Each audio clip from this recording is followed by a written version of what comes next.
Good morning અને જય શ્રી કૃષ્ણ બધા મિત્રોને. કેમ છો બધા? મજામાં? તો આજે મોર્નિંગ રૂટીન બહુ કંઈ ખાસ હતું નહીં, પણ સવારમાં જેનિલભાઈ જે છે એ ચોકલેટ લઈને બેસી ગયા છે અને આખી ચોકલેટ ખાવી છે એવી જીદ પકડી છે મારી પાસે, અને મને યમી કહેતા જાય છે અને ચોકલેટ ખાતા જાય છે.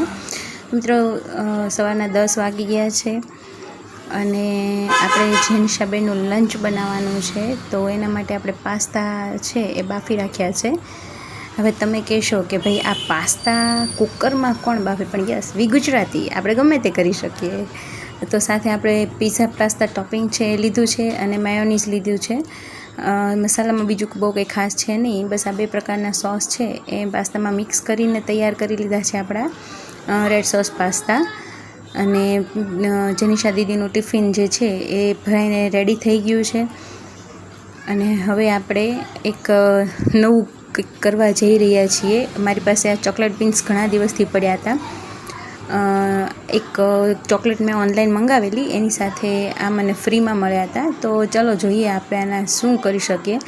તો મેં એક મિક્સચર જારમાં ચોકલેટ બીન્સ લઈ લીધા છે અને એને ક્રશ કરીને થોડો ફાઇન પાવડર બનાવી લીધો છે.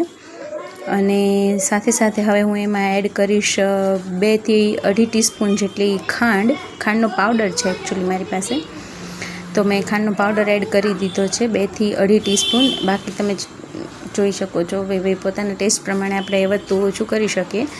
અને નેસ્લે એવરીડે ડેરી વ્હાઇટનર જે દૂધનો પાવડર આવે છે, એ પાવડરનું નાનું એક પેકેટ છે, આઈ થિંક એપ્રોક્સ 20 ગ્રામ્સ છે, 20 ગ્રામ જેવું છે. એ આખું મેં એમાં નાખી દીધું છે અને 2 ચમચી જેટલું મેલ્ટ કરેલું બટર નાખ્યું છે. હું એપ્રોક્સિમેટલી બધું કરીને હું આ જે કંઈ રેસિપી છે એ કરું છું. અને થોડું બાઇન્ડિંગ માટે મેં એમાં દૂધ નાખ્યું છે, થોડું કન્સિસ્ટન્સી આપણી આવે એના માટે 1 થી 1.5 ચમચી જેટલું દૂધ નાખ્યું હતું મેં એમાં.